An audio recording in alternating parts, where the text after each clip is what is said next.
In Atlanta's Centennial Park, a 72-year-old church matriarch was about to be humiliated over a false accusation. A summer street festival turned deadly serious when two aggressive police officers closed in on her with intimidation and force. Chuck Norris wasn't your typical celebrity guest. For decades, he'd served as a world champion martial artist and an Air Force veteran, known for ending fights before they began. When the officers tried to drag Miss Loretta away in front of her community, they had no idea they were targeting someone under the silent protection of a combat-hardened legend. Chuck stepped between them with the calm precision of a man who'd spent a lifetime diffusing danger, triggering a chain of events that would ripple through the city's police department and beyond. What began as a peaceful neighborhood gathering would become a viral flashpoint for justice. Centennial Park would never be the same after the day. A quiet intervention became a national lesson in true strength. Before we jump back in, tell us where you're tuning in from. And if this story touches you, make sure you're subscribed, because tomorrow, I've saved something extra special for you. The heat pressed down on Centennial Park like a living thing, shimmering above the pavement despite the late afternoon hour. Atlanta's Heart of the City Street Festival pulsed with life vendor tents lining the walkways in colorful rows, the smell of fried catfish and peach cobbler hanging thick in the humid air. Children darted between legs, chasing each other through pockets of cool mist from the Olympic ring fountain. Laughter rippled through the crowd as freely as sweat rolled down backs. From his DJ booth, Devon DJ Dev Brooks spun a smooth transition from neo-soul to classic Outkast, his voice booming over the speakers. Y'all feeling that Atlanta energy today? Make some noise if you're alive out there. The crowd responded with scattered whoops and raised hands, bodies swaying in the golden summer light. Tasha Green wiped her brow with the back of her wrist, careful not to touch her face with fingers still sticky from serving her famous peach-glazed wings. Her food stand had a line 10 deep, and she worked with practiced efficiency, her braids tucked neatly under a colorful head wrap. 2 more baskets of wings, and a sweet tea for the gentleman in the Braves cap, she called over her shoulder to her teenage nephew working the fryer. Glancing up as she made change, she spotted Miss Loretta Jenkins making her way slowly through the crowd, pausing every few steps to embrace someone or pinch a child's cheek. Miss Loretta, 72 years of dignity and fire packed into a 5-foot frame, wore a bright yellow sundress that made her dark skin glow. A broad-brimmed hat shaded her face from the sun, but couldn't hide the warm smile she offered to everyone she passed. "Miss Loretta!" Tasha called out, waving her over. "I saved you some of that mac and cheese you love. Come get it while it's hot." The elderly woman's face creased with pleasure as she changed direction, her cane tapping a gentle rhythm against the pavement. "Child, you know the way to my heart," she said, her voice carrying the gentle rasp of age and wisdom. 30 yards away, against the shaded edge of a brick wall, Chuck Norris stood quietly observing the festival. His presence was subtly baseball cap pulled low, simple jeans, and a button-down with rolled sleeves. Nothing that screamed celebrity. Only the occasional double-take from passers-by revealed that someone recognized the martial arts legend. He'd arrived 20 minutes earlier for a brief appearance at the youth charity booth, where he'd signed a few autographs and taken photos with volunteers before slipping away from the spotlight.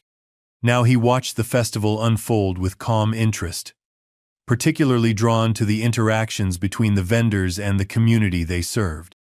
There was something genuine here that reminded him of small-town gatherings from his youth before fame, before the spotlight.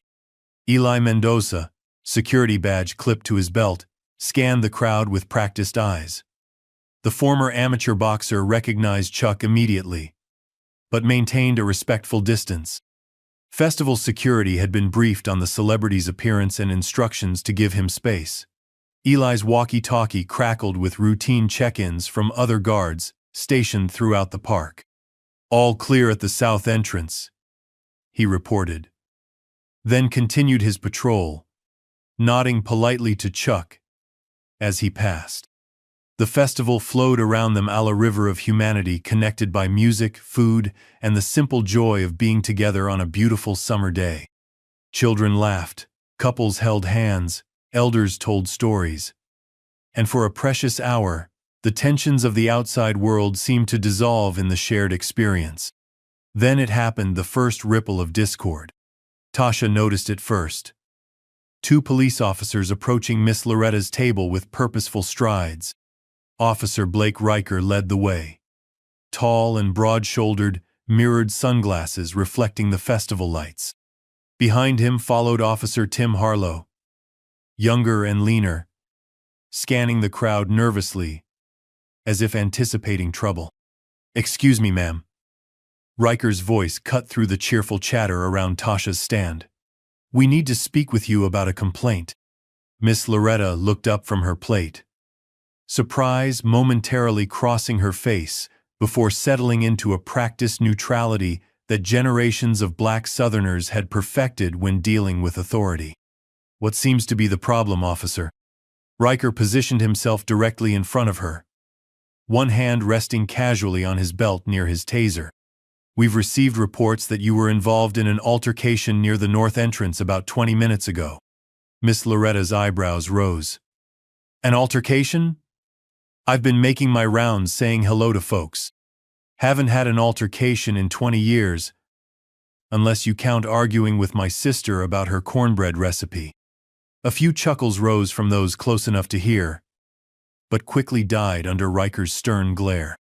"Ma'am, we have a witness who says you were verbally abusive to a vendor who wouldn't give you free food." Miss Loretta's spine straightened, dignity rising like a shield. "That is absolutely false.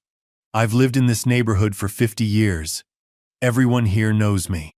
Tasha stepped forward, wiping her hands on her apron. "Officers, there must be some mistake. Miss Loretta is—" "Step back, ma'am," Officer Harlow interrupted, one hand raised. "This doesn't concern you." The music from DJ Dev's booth had shifted, almost unconsciously, to something softer as he watched the scene unfold. His fingers hovered over the controls, uncertain whether to maintain the festival's energy or respond to the tension building near Tasha's stand. Across the way, Chuck Norris had gone very still, his attention now fully focused on the interaction between the officers and the elderly woman. Years of training had taught him to read body language like others read books, and everything about Officer Riker's posture spoke of aggression, barely contained. "I'm going to need to see some identification," Riker continued, his voice growing louder, drawing more attention from nearby festival goers. "My ID is in my purse at home," Miss Loretta replied calmly. "I didn't think I'd need it to attend a community festival where I volunteered for the past 15 years. "Then you'll need to come with us to sort this out at the station," Riker said, reaching for her arm. Miss Loretta pulled back. "I most certainly will not. I've done nothing wrong, and I'm not leaving this festival because of some mix-up." The crowd around them had gone quiet, the festive atmosphere evaporating like morning dew under a harsh sun. Phones began to appear in hands, some recording discreetly, others more openly. "Ma'am? I'm not going to ask again." Riker's voice hardened as he stepped closer.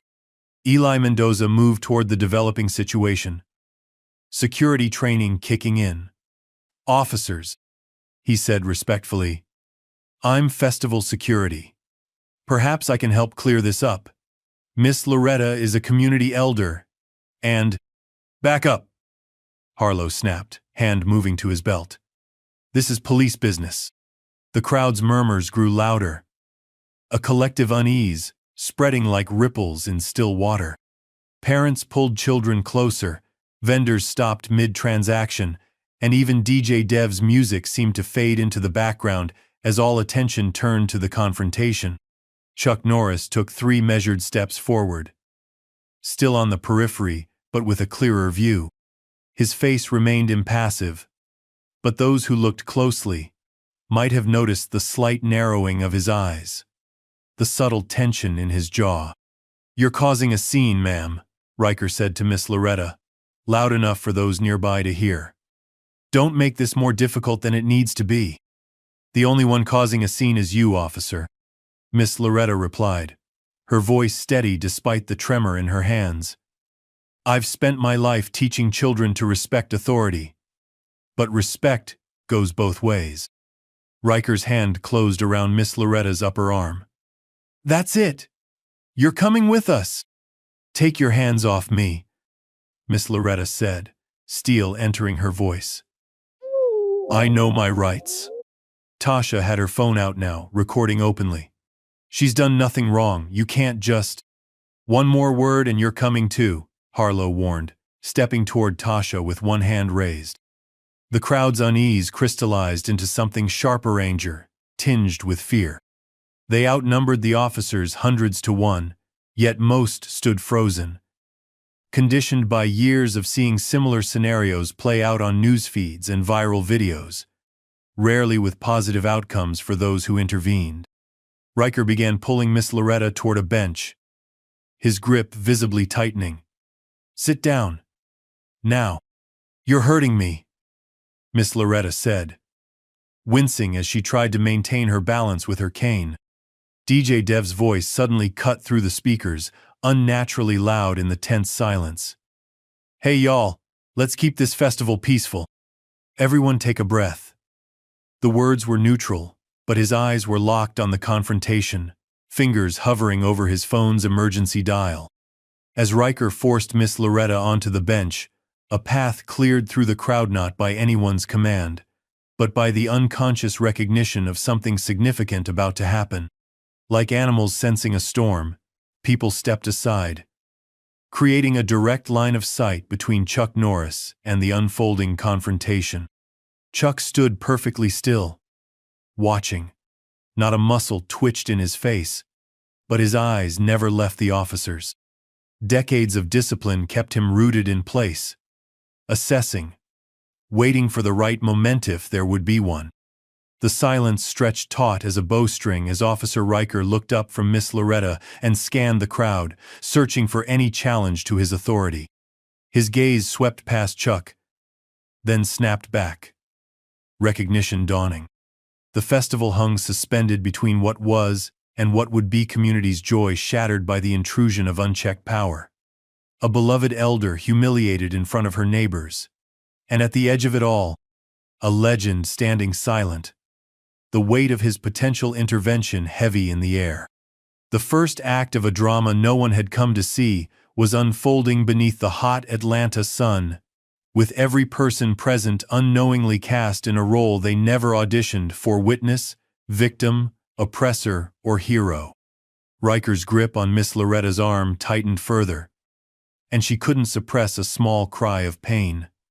The sound cut through the silence like glass, sharp and wounding.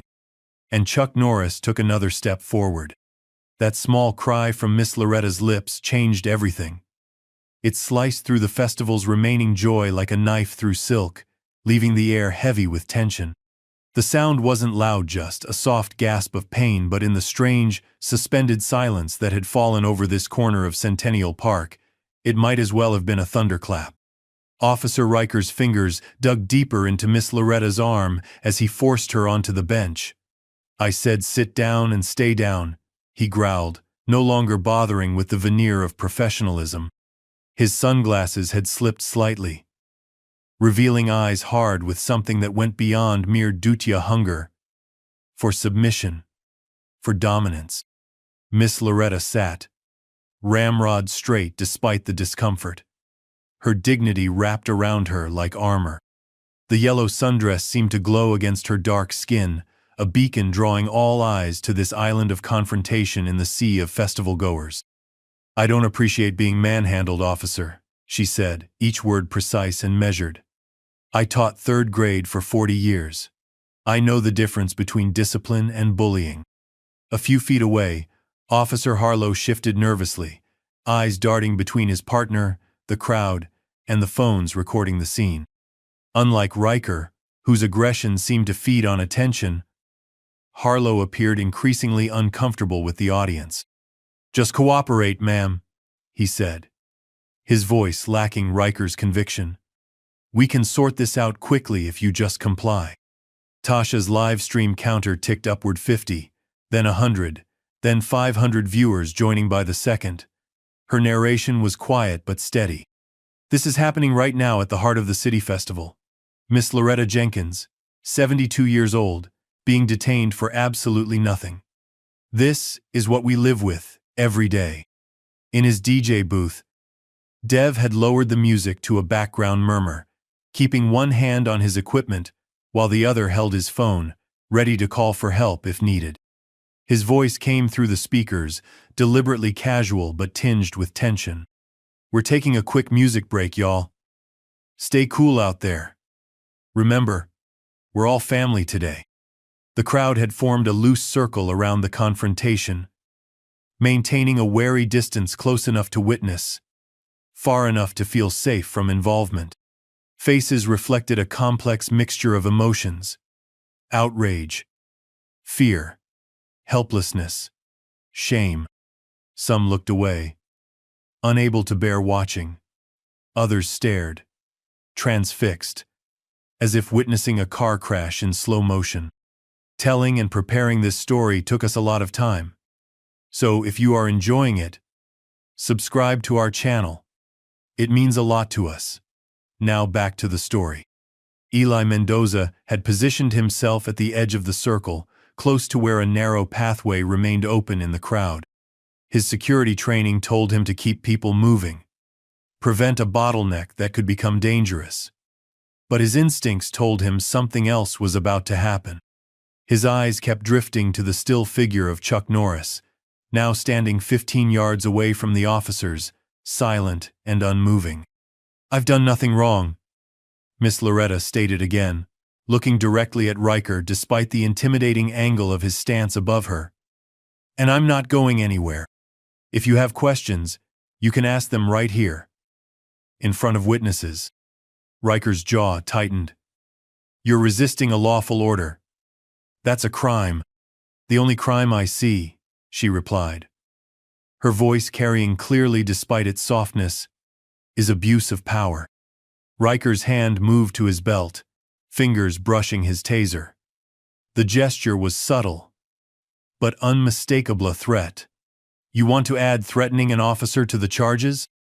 A collective intake of breath rippled through the onlookers. Tasha's voice grew more urgent on her live stream. "He's threatening to tase her. Miss Loretta is 72 years old. Someone needs to do something." But who? The question hung unspoken in the air. Who would step forward? Who would risk everything to challenge armed officers, with their badges and their authority and their weapons? In the tense silence, Riker's attention shifted from Miss Loretta to the crowd surrounding them. His face twisted into something between a sneer and a smile. "What are you all looking at?" he demanded, turning slowly to sweep his gaze across the witnesses. "This is police business. Move along."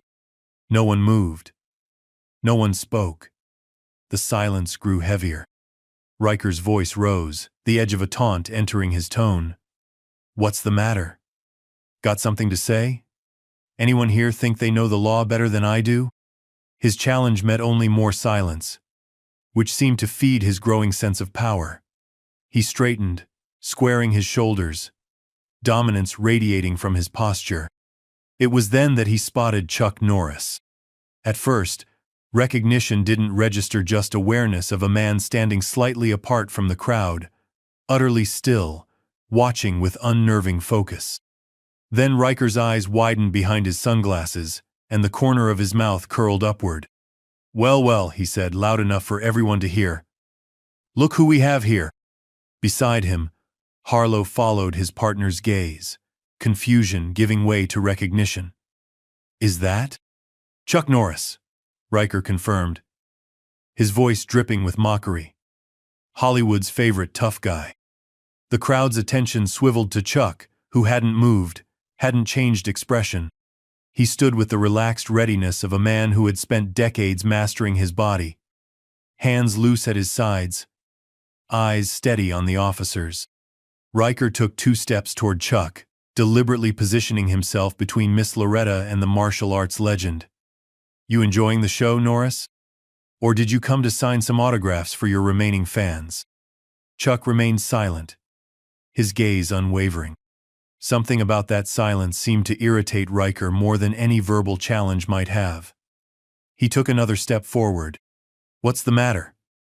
Cat got your tongue? Or did you leave your dialogue back on the movie set?" A nervous titter ran through part of the crowd, quickly suppressed. The tension in the air had taken on a new dimension. The confrontation was no longer just about Miss Loretta, but had expanded to include this unexpected celebrity presence. DJ Dev's voice came through the speakers again, a hint of excitement breaking through his professional tone. "Looks like we've got a special guest at the festival today. Chuck Norris in the house, y'all." Phones that had been recording the police confrontation now swiveled to capture this new development. Tasha's livestream comments exploded with viewers recognizing the action star. Riker seemed to feed on the attention, his voice growing louder. "You know, I used to watch your shows when I was a kid. Walker, Texas Ranger, right? All those spinning kicks and roundhouses." He mimed a kick, deliberately exaggerated and clumsy. "Pretty impressive. For the camera." Harlow laughed nervously, glancing between his partner and Chuck. "Blake, maybe we should just..." "Just what?" Riker cut him off. "Afraid of a washed-up actor? He's what, 80 now? Those moves only work with stuntmen who know how to fall." Throughout this, Chuck's expression never changed. He simply watched, still as stone, seemingly unaffected by the taunts. But those who looked closely might have noticed the slight shift in his stance, weight centered. Balance perfect. A lifetime of training evident in the subtle readiness of his posture. Miss Loretta, still seated on the bench, watched the interaction with keen eyes. Despite her situation, a small, knowing smile touched the corners of her mouth. Eli Mendoza had moved closer, positioning himself where he could intercept anyone from the crowd who might rush forward. But his attention, like everyone else's, was fixed on the confrontation unfolding between the officer and the silent legend. Riker, emboldened by Chuck's continued silence, stepped forward again, closing the distance between them to less than 10 feet. "What do you say, Norris? Want to show these people some of your famous moves?" His hand patted his taser. "Fair warning, though, this isn't a movie set.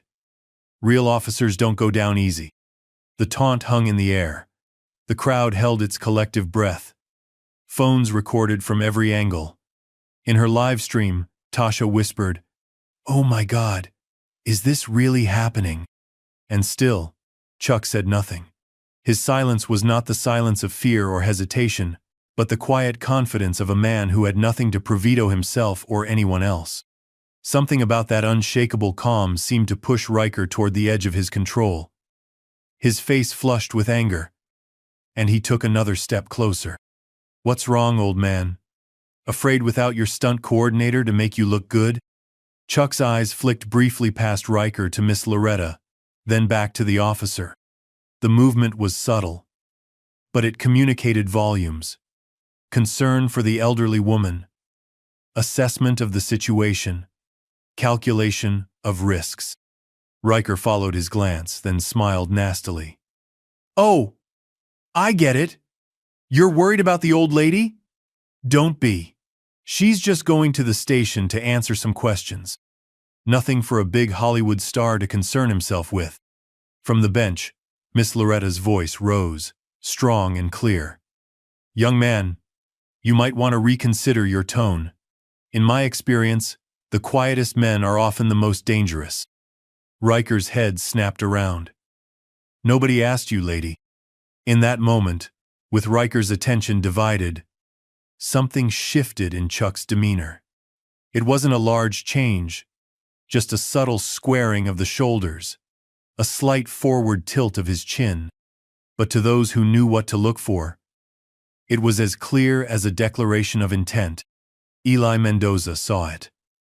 Having spent years in boxing rings, he recognized the moment a fighter decided to engage. Quietly, efficiently, he began guiding people back, expanding the empty space around the confrontation. DJ Dev saw it too. His voice came through the speakers, almost reverent. "Ladies and gentlemen, I think we're about to witness something historic." Riker turned back to Chuck, irritation flashing across his face at the festival DJ's commentary. "You hear that, Norris? They think you're going to do something. Isn't that cute?" He spread his arms wide. "Well, we're all waiting for the big show." The moment stretched taut, the festival's typical sounds fading until all that remained was the heavy silence of anticipation.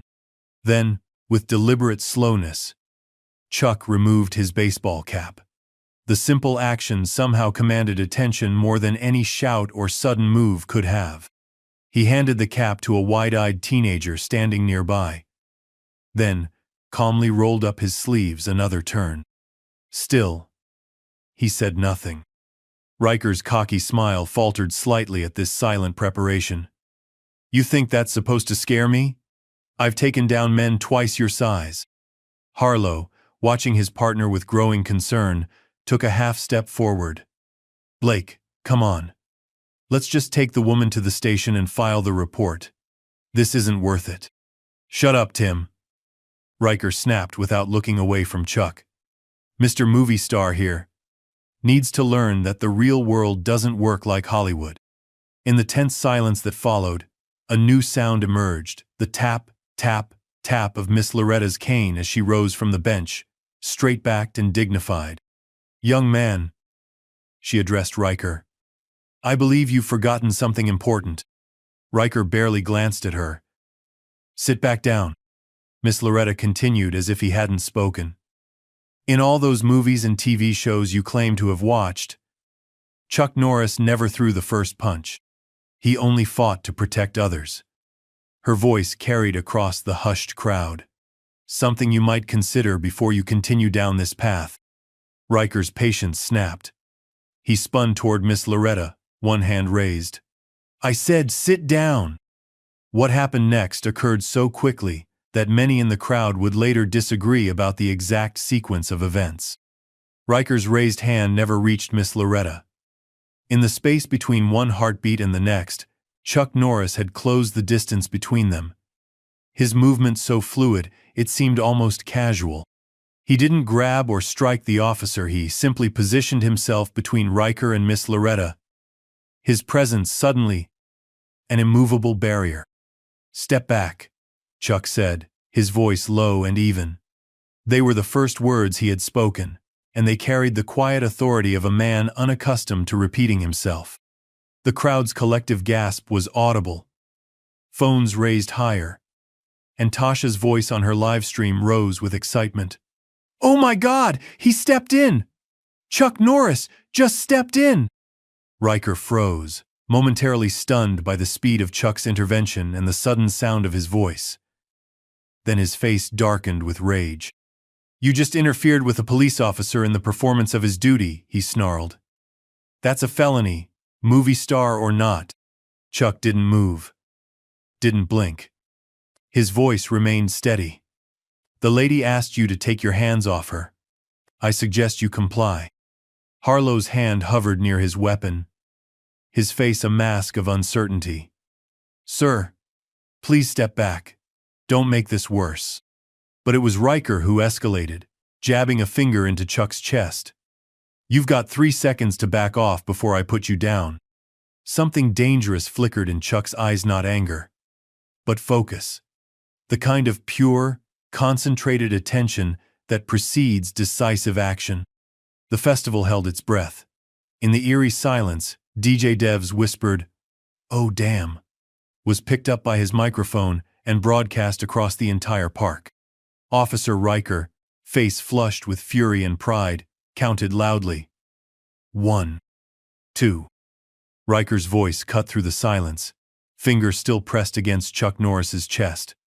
The crowd was motionless, a tableau of wide eyes and held breath.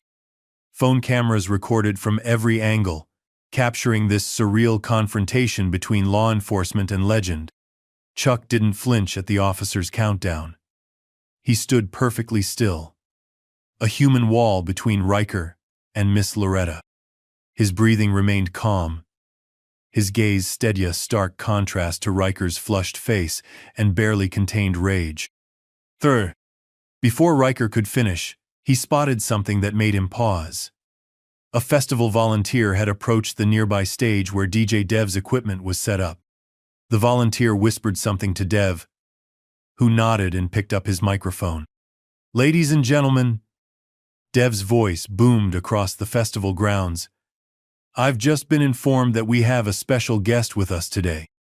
Chuck Norris is here supporting the Youth Martial Arts Outreach Program, teaching kids discipline and self-respect."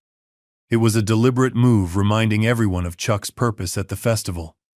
Shifting the narrative, buying time. Dev's eyes were locked on the confrontation as he continued. Mr. Norris was scheduled to say a few words about the program. "Officer, perhaps you'd like to escort our guest of honor to the stage instead."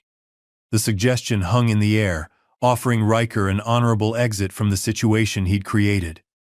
Murmurs of approval rippled through the crowd. Even Officer Harlow nodded slightly, clearly relieved at the potential de-escalation. But Riker wasn't looking for an exit. Something had snapped in him, perhaps the public nature of the confrontation, perhaps wounded pride, perhaps the growing awareness that hundreds of phones were recording his every move. Instead of backing down, he reached for the microphone clipped to his shoulder, keying it on so his voice would carry through the portable PA system some officers carried during large events. "Attention, festival attendees."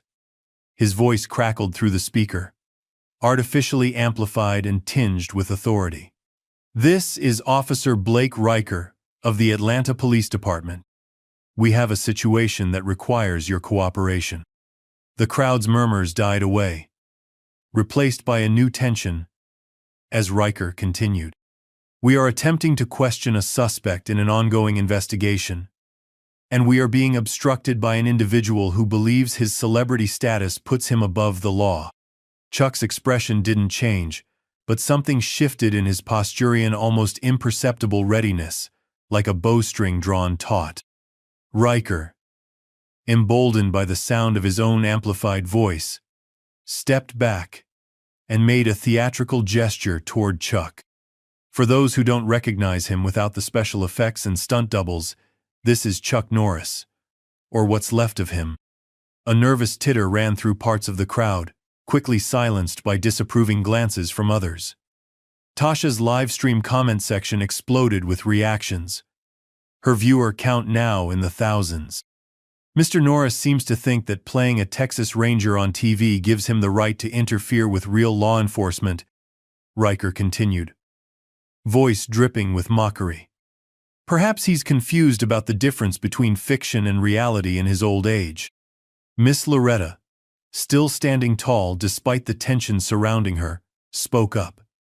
"Young man, there's no call for disrespect. Mr. Norris is simply—" "Silence!" Riker snapped, turning toward her with such sudden vehemence that several people in the crowd gasped. "You'll speak when spoken to." Chuck's hand moved then, not toward Riker, but gently onto Miss Loretta's shoulder, in a gesture of reassurance and respect. The movement was calm, deliberate, and somehow more powerful than any aggressive action would have been. Riker saw it and sneered. "Oh, that's touching. The old action hero protecting the old lady. Makes for a nice photo op, doesn't it?" He turned in a slow circle, addressing the crowd directly now. "Are you getting this on your phones? The great Chuck Norris, defender of little old ladies." The mockery in his voice was unmistakable, but it fell flat against the dignity of the scene he was trying to diminish. Chuck, standing protective beside Miss Loretta, neither intimidated nor provoked by the officer's increasingly erratic behavior. Harlow, clearly uncomfortable with his partner's performance, stepped closer. "Blake," he said in a low voice, We should call this in. Get a supervisor down here. Shut up! Riker hissed, then keyed his mic again. So, Mr. Norris, since you're so eager to play the hero today, why don't you show us some of those famous moves? The ones that made you such a big star back when people still cared who you were. He spread his arms in an exaggerated invitation. Come on. Give the people what they came for. One of those. What do you call them? Roundhouse kicks? He mimed a clumsy kick, drawing scattered, uncomfortable laughter. Chuck remained silent, his hand still on Miss Loretta's shoulder. His focus hadn't wavered from Riker, but neither had he taken the bait. The restraint was palpable, no, the restraint of fear, but of a man who knew exactly what he was capable of and saw no need to prove it. DJ Dev, sensing the dangerous edge in Riker's taunting, tried again to defuse the situation. Hey folks, let's remember we're here to celebrate our community. How about some music while we— Turn that off! Riker shouted toward the DJ booth, his composure crumbling further. This isn't a dance party anymore. Eli Mendoza had been quietly organizing other security staff, positioning them to ensure the crowd stayed back, while simultaneously creating a clear path toward the festival exits. Now he stepped forward, security badge visible. Officer, he said calmly, as head of festival security, I'm concerned about public safety here. Perhaps we could. Another tough guy. Riker cut him off. Stay back. Unless you want to join the movie star in a ride downtown. Eli stopped, hands raised in a placating gesture. But his eyes found Chuck's. Something passed between theme and unspoken communication, professional to professional. Eli nodded slightly and resumed his position at the crowd's edge. Riker, noticing the exchange, laughed harshly. Look at that. The karate man's got himself a fanboy. He turned his attention back to Chuck. You must love this, don't you? All these people watching. All these cameras. Just like the good old days. Throughout the escalating situation, Chuck's expression had remained calm, his breathing steady. He hadn't risen to any of Riker's provocations or responded to the increasingly personal jibes.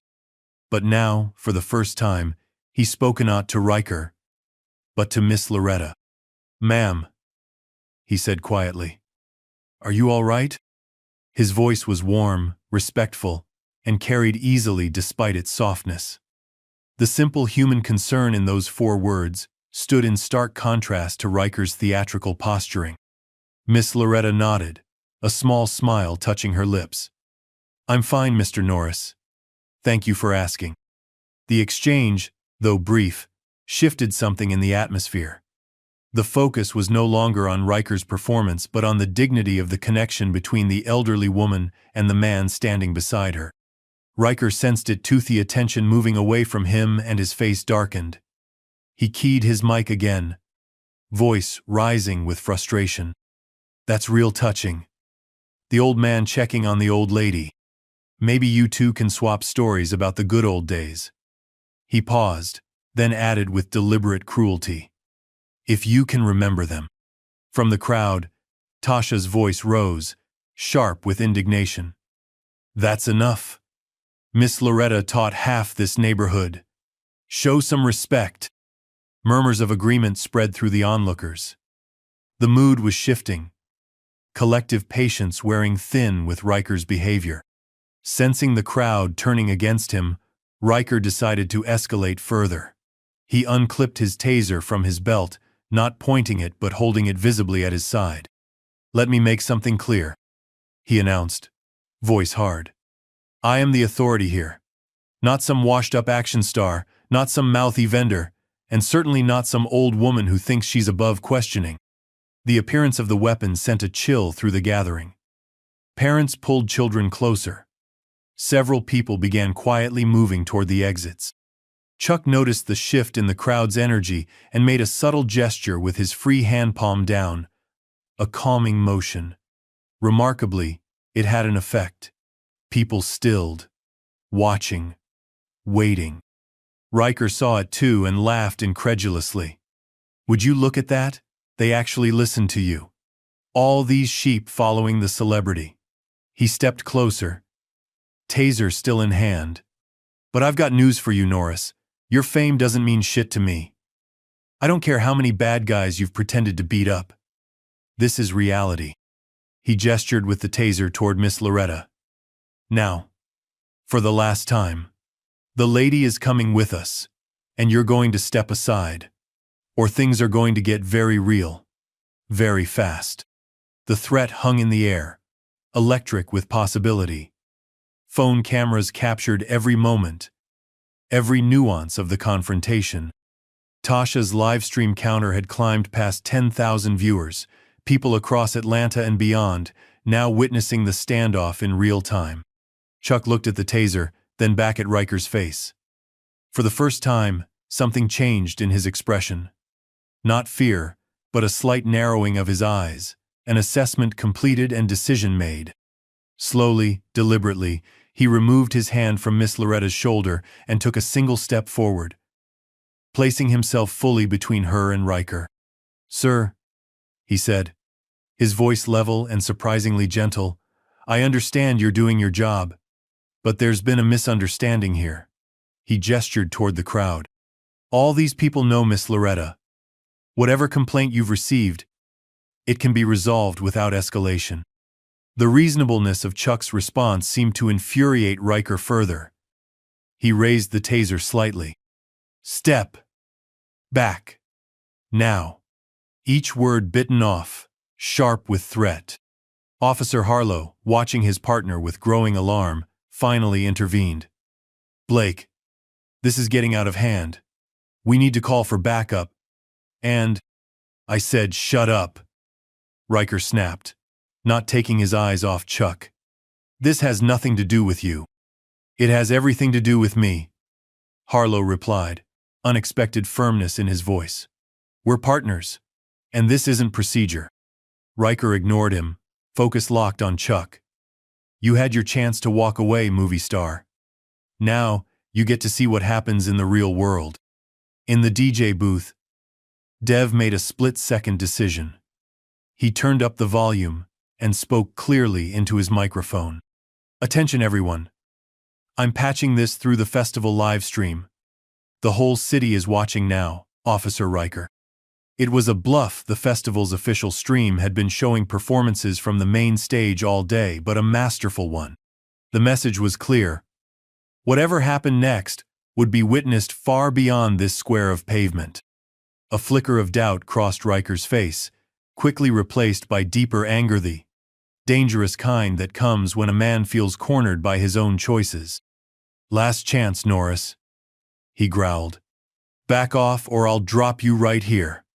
See how tough you really are with 50,000 volts running through you." Chuck didn't move. His voice remained calm. "There's no need for that, officer."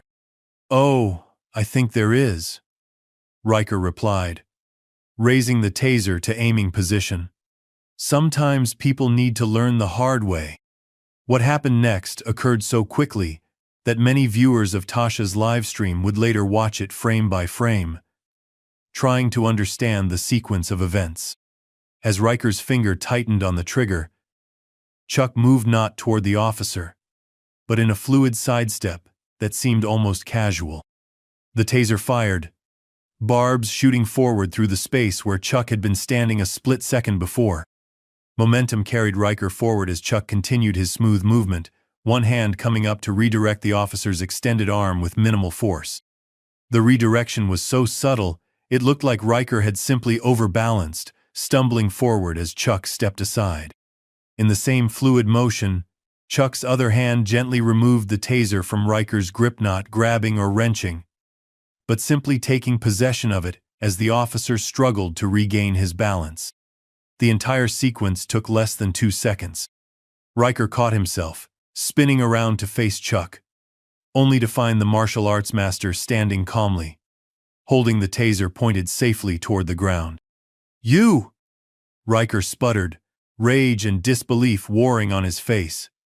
"You just assaulted an officer! You're under arrest!" His hand moved toward his service weapon, but Officer Harlow stepped in, grabbing his partner's arm. "Blake, stop. He didn't assault you. Everyone saw it." Harlow's voice was urgent, eyes wide with warning. "There are hundreds of cameras on us right now." The crowd had gone completely silent. Collective breath held. In that silence, Chuck carefully placed the taser on the ground, then straightened and took a deliberate step back, hands visible at his sides. "Officer," he said to Harlow, "I apologize for the interference, but I couldn't allow anyone to be hurt unnecessarily." Harlow nodded, still restraining his partner. "I understand, sir."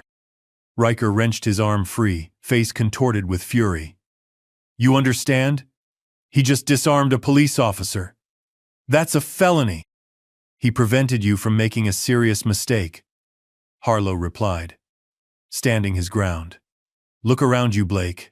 This is being recorded by hundreds of people. What were you thinking, threatening to tase Chuck Norris in front of all these witnesses?" The use of Chuck's name seemed to momentarily break through Riker's rage, reminding him of exactly who he had been confronting.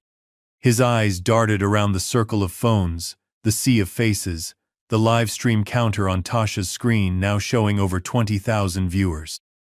Reality began to sink in. Whatever complaint had started this valid or no had spiraled into something much larger, much more public, with potential consequences far beyond this moment. In the brief silence, Miss Loretta spoke up, her voice steady and clear. "Young man," she addressed Riker, "I've lived long enough to know that sometimes the wisest thing to do is admit when a situation has gotten away from you." She smoothed her yellow dress with dignity. "There's no shame in stepping back and starting fresh." Riker's jaw worked as he struggled with his options, each worse than the last. Continue the confrontation? Back down publicly? Arrest everyone involved? Before he could decide, a new voice cut through the tension. "Officer Riker! Officer Harlow! Stand down immediately!" The crowd parted to reveal a police lieutenant striding purposefully toward the scene, face set in grim professionalism. Behind him followed two more officers, expressions carefully neutral. "Lieutenant Chen," Harlow acknowledged, relief evident in his voice. Riker's face paled slightly, but he stood his ground. "Sir, I was attempting to question a suspect when this man," he gestured at Chuck, "interfered with." "I said stand down, officer," Lieutenant Chen repeated, voice sharp. "That's an order." He turned to Chuck, his demeanor shifting to respectful professionalism. "Mr. Norris, I apologize for this incident. Are you all right, sir?" Chuck nodded once. "I'm fine, Lieutenant. Thank you." Chen turned to Miss Loretta next. "Ma'am, are you injured in any way?" "Just my dignity, Lieutenant," she replied with a small smile. "And perhaps a bruise where the officer grabbed my arm." Chen's expression tightened. He turned back to Riker and Harlow. "Both of you, report to the command post. Now, I'll deal with this situation." Harlow nodded, already turning to leave. Riker hesitated, looking as if he might argue. But something in Chen's expression stopped him. With a final glare at Chuck, he turned and followed his partner. As the officers departed, a collective exhalation seemed to pass through the crowd. The immediate danger had passed, but the emotional weight of what had just occurred still hung in the air. Lieutenant Chen addressed the onlookers. "Folks, I appreciate your patience. The situation is under control now. Please continue enjoying the festival." He turned to Chuck and Miss Loretta, lowering his voice. "Mr. Norris, Ms. Jenkins, if I could have a word in private." DJ Dev, sensing the need to restore normalcy, faded up the music something upbeat but not too energetic, helping the crowd transition back to festival mode. Gradually, people began to disperse, moving back toward the food stalls and performance areas, though many remained nearby, phones still recording, unwilling to miss whatever might happen next. Tasha ended her live stream with a quick summary for her viewers. Justice prevailed today, folks. Miss Loretta is safe. Chuck Norris showed what real strength looks like. And the whole world was watching. I'll update you all later. She tucked her phone away and moved toward her food stand, where customers were beginning to line up again, many discussing what they'd just witnessed. Eli Mendoza directed his security team to create a small buffer of space around Chuck, Miss Loretta, and the lieutenant, allowing them to speak without being overheard by the dispersing crowd. Within that pocket of relative privacy, Lieutenant Chen spoke earnestly. Mr. Norris, I can't apologize enough for Officer Riker's behavior. That's not how the Atlanta PD conducts itself.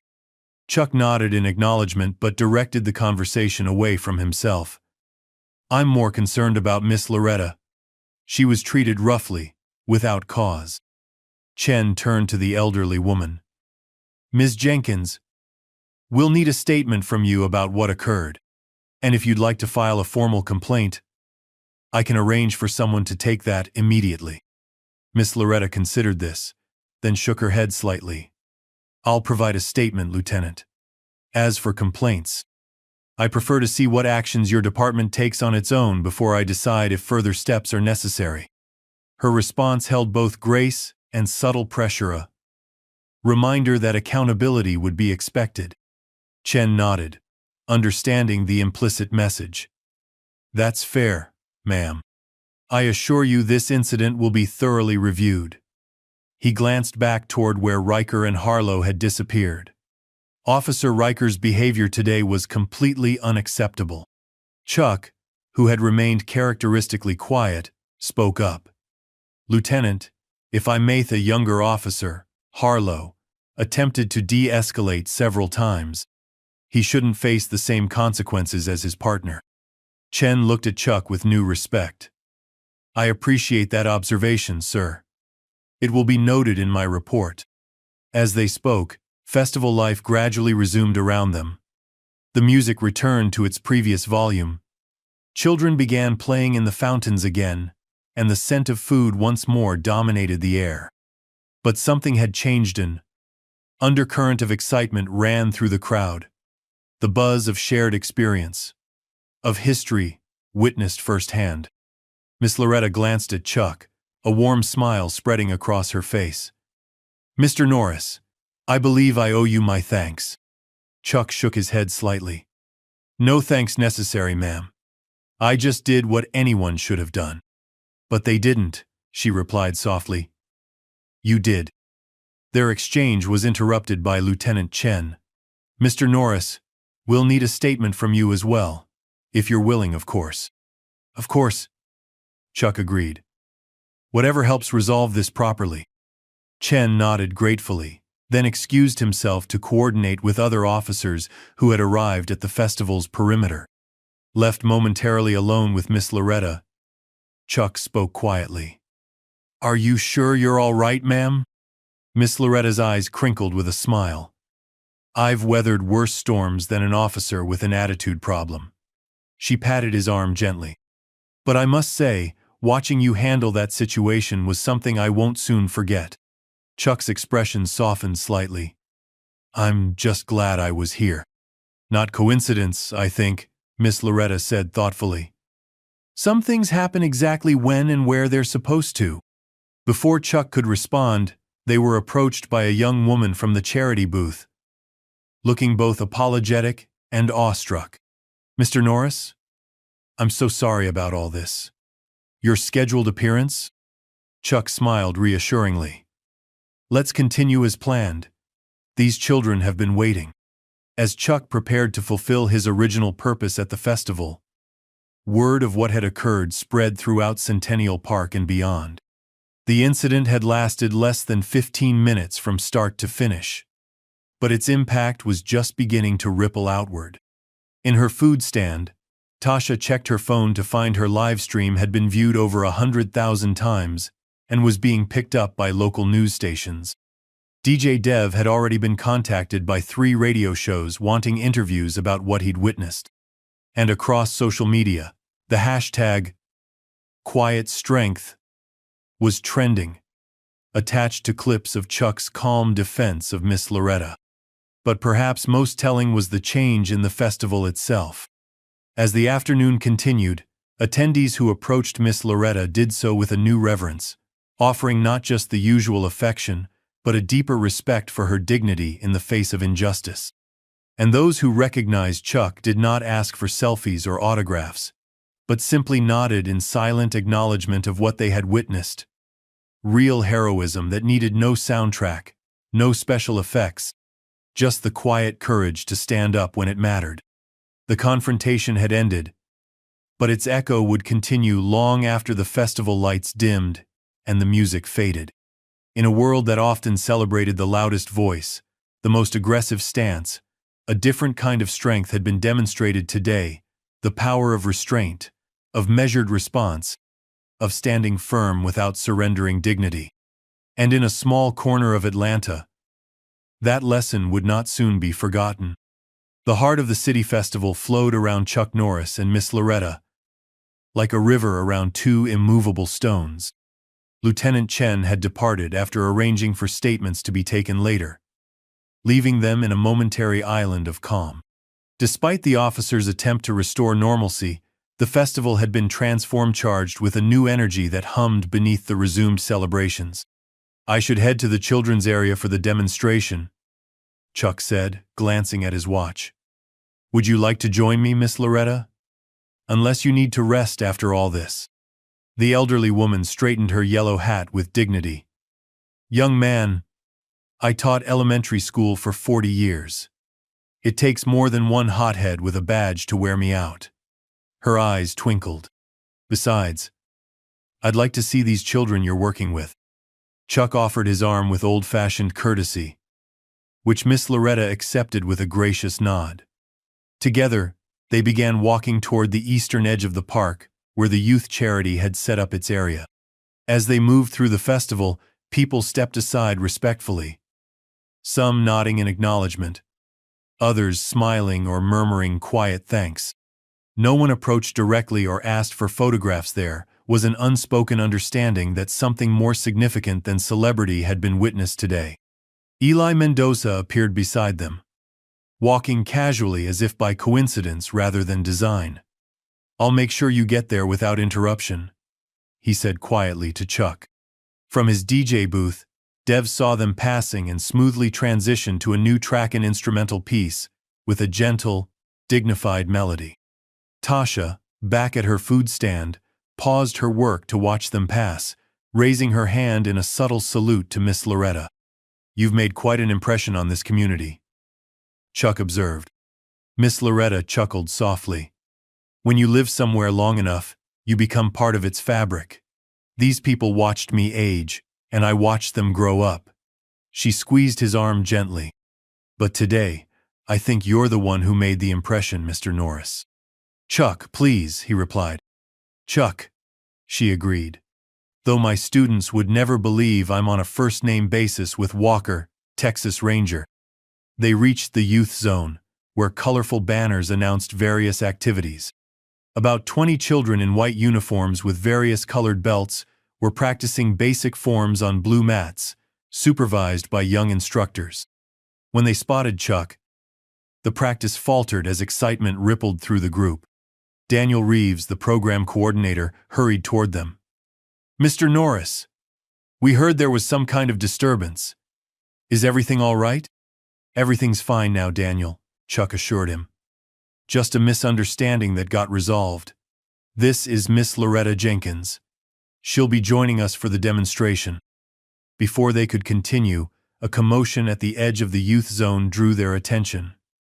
Officer Harlow had appeared, now without his partner, looking uncomfortable but determined. Two other officers stood at a respectful distance behind him. Chuck placed a reassuring hand on Eli's arm as the security guard moved to intercept the officer. "It's all right. Let's hear what he has to say." Officer Harlow approached slowly, hands visible at his sides in a deliberate, non-threatening posture. When he reached them, he removed his cape, a gesture of respect.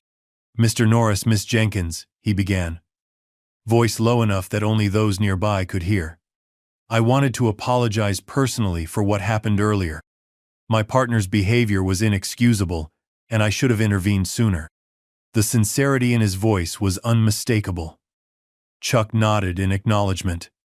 But it was Miss Loretta who spoke. Apology accepted, Officer Harlow. It takes courage to acknowledge when things go wrong. Harlow's relief was visible, but he wasn't finished. There's something else. The complaint that started all this, it was false. We've confirmed that the person who called it in has a history of making bogus reports. I see, Miss Loretta said. So I was accused for no reason at all. Yes, ma'am. I'm truly sorry. Harlow hesitated, then continued. Lieutenant Chen asked me to inform you that Officer Riker has been placed on administrative leave pending a full investigation. Chuck studied the young officer thoughtfully. What about you? Harlow straightened slightly. I'll face a review board too, as I should. I failed to prevent my partner from escalating the situation. His gaze was steady now, accepting responsibility. Whatever consequences come, I'll accept them. The response seemed to satisfy Chuck. He extended his hand. I hope you continue serving your community, officer. It needs men who can admit their mistakes. Harlow shook the offered hand, surprise and gratitude flashing across his face. As the officer departed, Daniel looked at Chuck with newfound respect. That was impressive. Chuck shook his head slightly. Just necessary. Holding grudges helps no one. Miss Loretta smiled knowingly. Forgiveness is strength to offer, haps the hardest kind to master. Their moment was interrupted by the arrival of spectators for the demonstration. Word had spread about Chuck's presence, and the area was filling with festival-goers eager to witness the martial arts legend in action. Daniel turned to Chuck. We're ready whenever you are, sir. Chuck nodded. Then surprised Daniel by turning to Miss Loretta. Would you do me the honor of introducing me to these young people? I think they'd appreciate hearing from someone they respect in their community.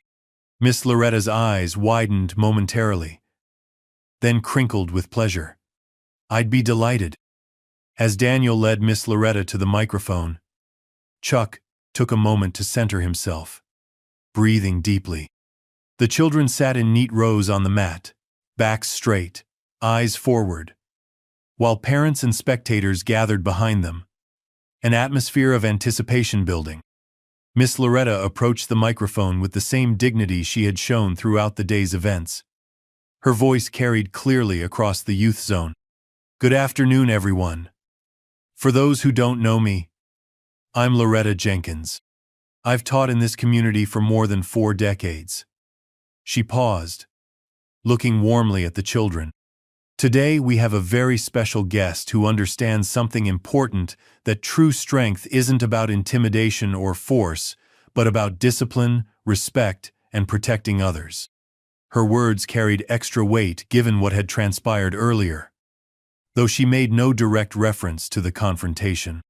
I've just witnessed firsthand how this man conducts himself in a difficult situation, and I can tell you he embodies the very values this program aims to teach. She turned slightly, extending her hand toward Chuck. It is my great honor to introduce Mr. Chuck Norris. The applause was immediate and heartfelt, not the frenzied reaction of fans to a celebrity, but the genuine appreciation of a community for someone who had stood up when it mattered. Chuck walked forward, accepting the microphone from Miss Loretta with a respectful nod. His presence commanded attention without effort, decades of discipline, evident in every controlled movement. Thank you, Miss Loretta, he began, voice calm and measured. And thank you all for coming today. He paused, looking directly at the children seated before him. I'm here to talk about martial arts, but not just as a physical practice. True martial arts is about developing character, about becoming the kind of person who has the courage to do what's right, even when it's difficult. The children watched him with rapt attention, absorbing every word. Behind them, the adults listened just as intently, many nodding in agreement. The techniques I'll show you today are important, Chuck continued. But they're just tools. What matters is how and why you use them. The morning after the festival dawned clear and bright over Atlanta, the city already humming with activity. But beneath the routine of urban life pulsed something different, a current of excitement, of shared experience. The events at Centennial Park had escaped the boundaries of the festival, spreading across social media, local news, and countless conversations.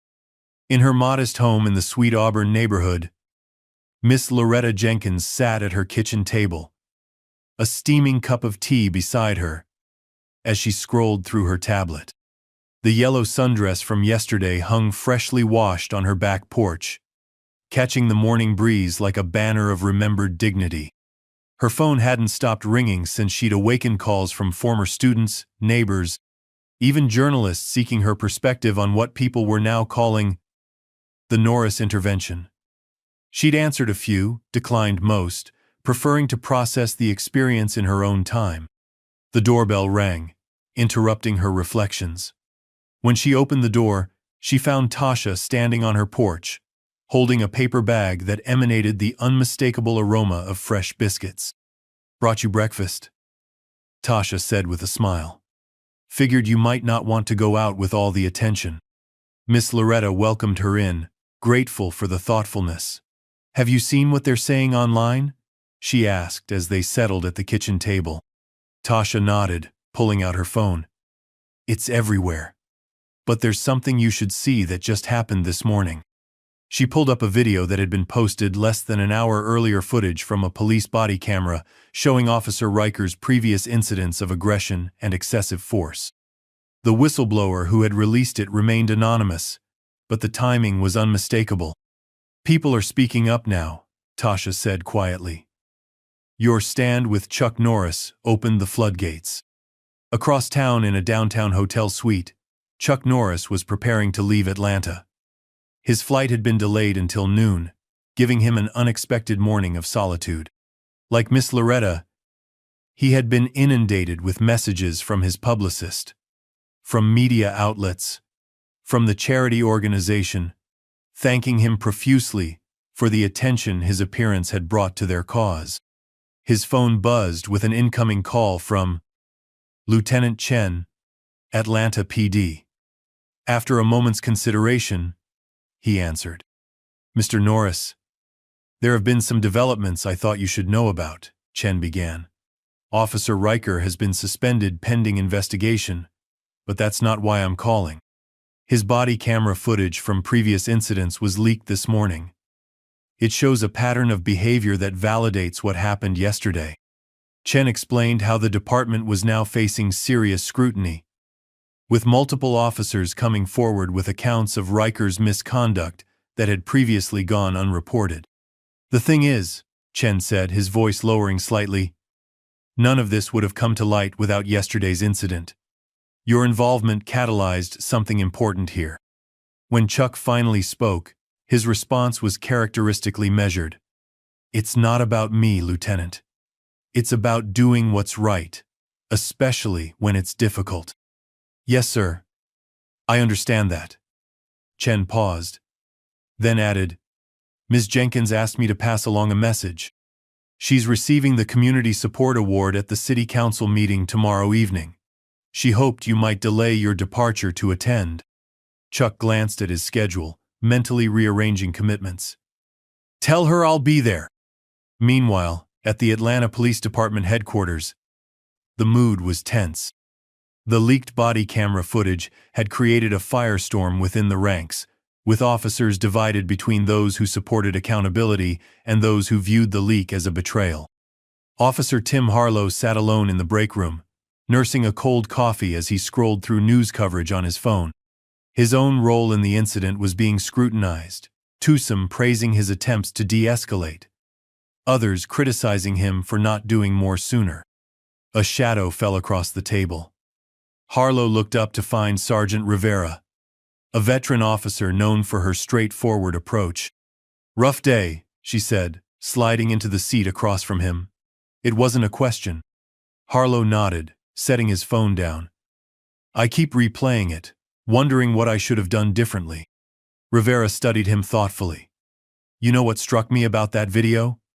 Norris never threw a punch. He just positioned himself where he needed to be and let Riker's own momentum do the work. She leaned forward slightly. There's a lesson there, Harlow, about how to use your position effectively. Across the city in Centennial Park, festival workers were breaking down the last of the booths and stages. DJ Dev was helping dismantle his sound equipment when he noticed a small group of teenagers hanging around the spot where yesterday's confrontation had occurred.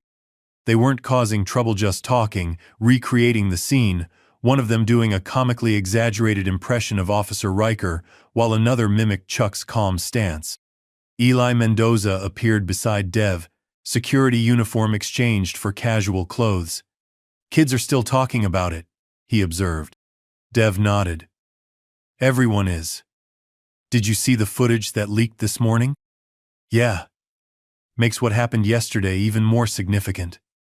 Eli glanced around the nearly empty park. You know, I've worked security at dozens of events. Never thought I'd witness something like that.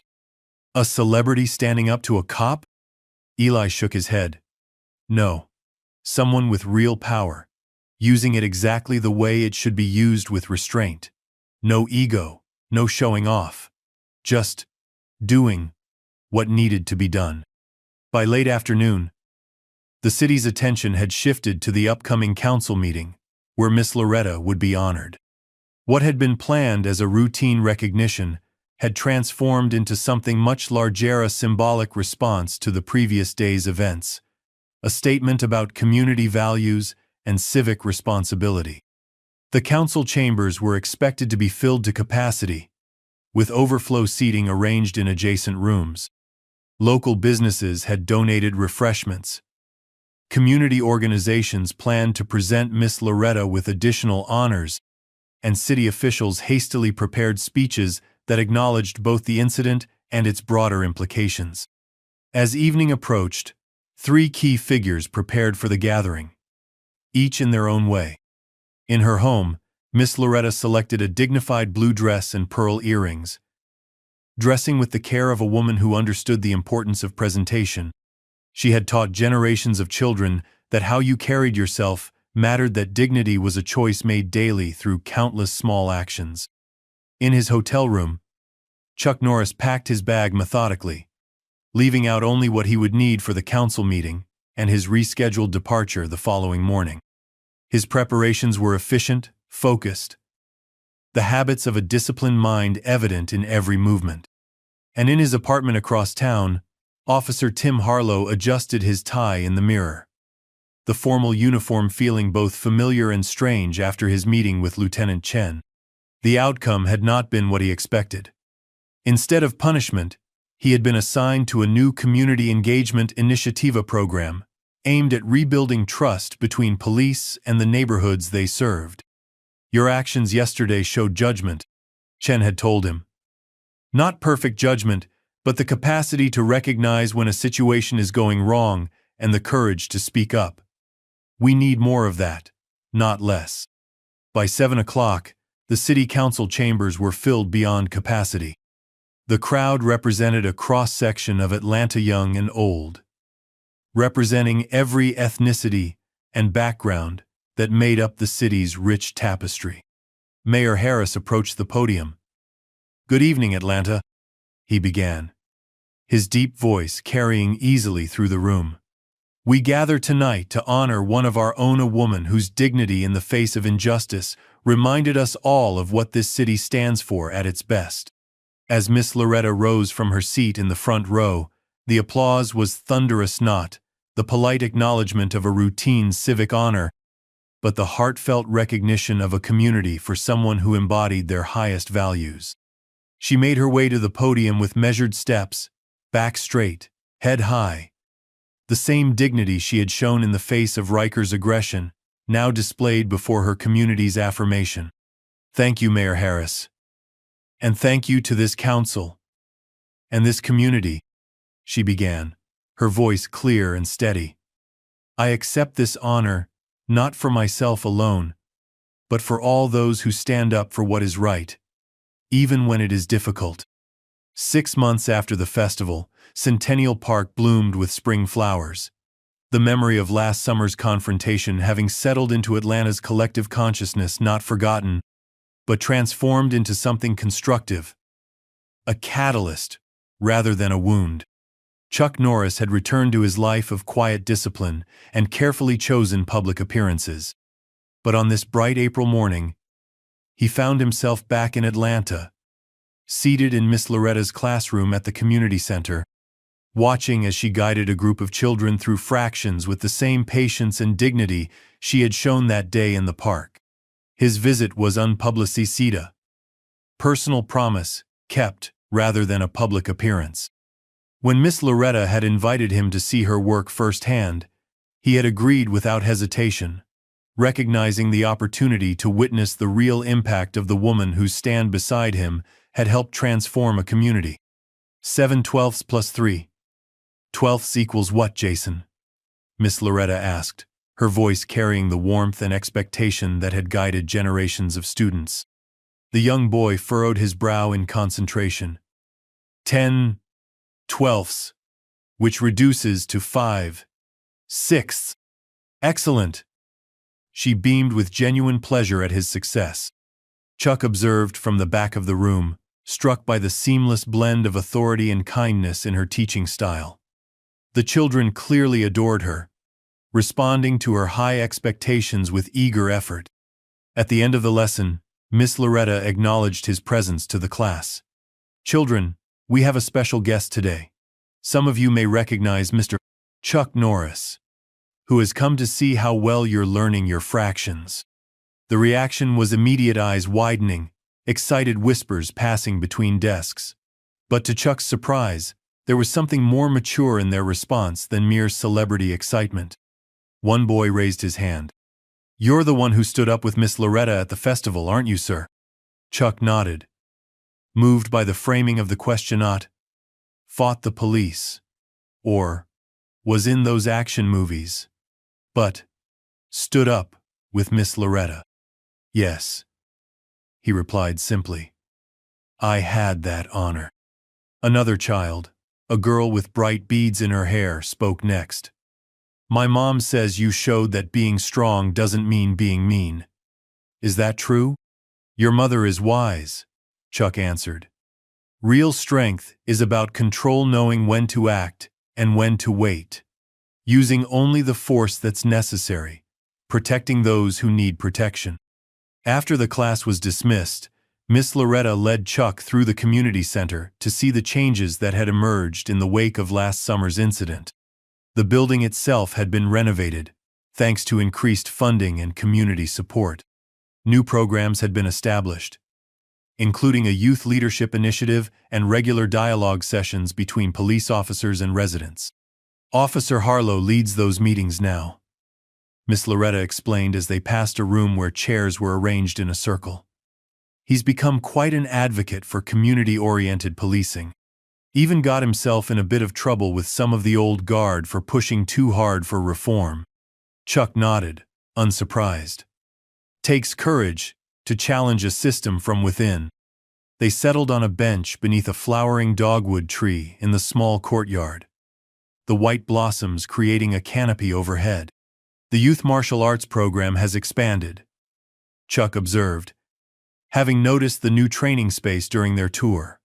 More children participating? Nearly triple the enrollment, Miss Loretta confirmed. Parents see the value in teaching discipline and respect, especially given what happened. Your influence extends far beyond that one afternoon, you know. Chuck shook his head slightly. The credit belongs to the instructors who are here every day, teaching those values consistently. I was just passing through. Miss Loretta studied him with her penetrating gaze. You do that, don't you? Deflect praise.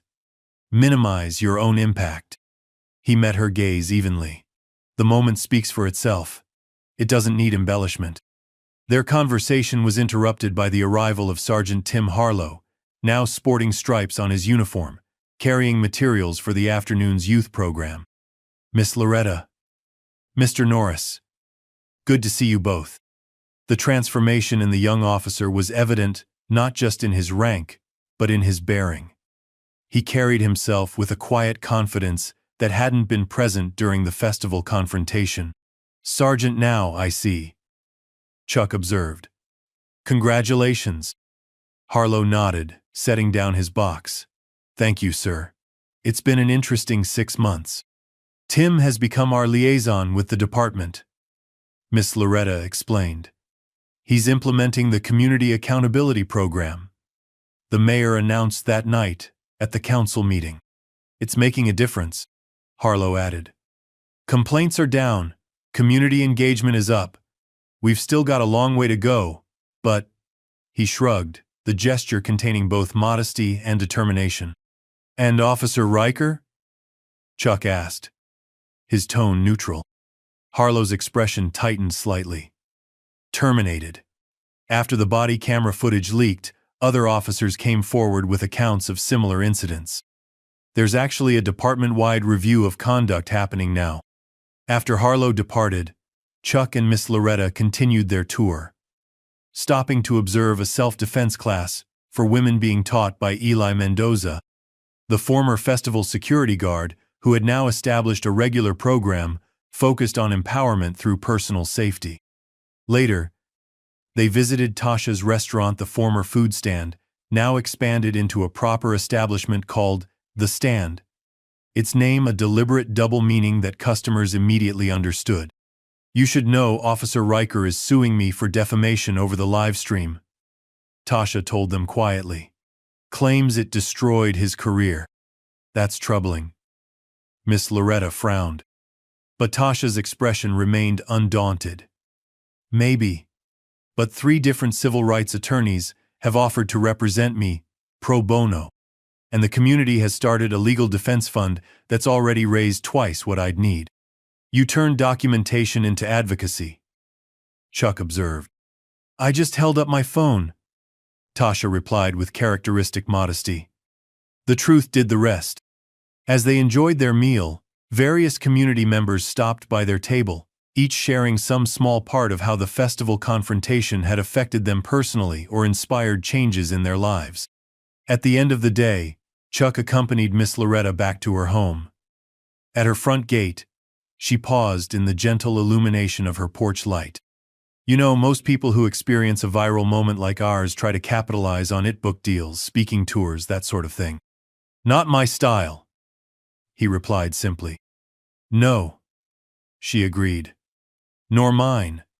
Perhaps that's why what happened that day resonated so deeply with people. It wasn't performance or posturing. Just 2 people standing on principle when it mattered. She gestured toward the community center visible a few blocks away. What happened at the festival taught this community more than 1,000 lectures ever could. It showed them that principles aren't just words on a page or ideas to discuss. They're choices we make when those choices have real consequences. Chuck nodded, understanding the depth of what she was expressing. The most important lessons are caught, not taught. Exactly so. Her smile held the wisdom of her years. And what they caught that day was the essence of true strength, not domination or intimidation, but the quiet power of standing firm for what's right. She extended her hand, which he took in his own. Safe travels, Chuck Norris. Know that you'll always have a place in this community, whether you're physically present or not.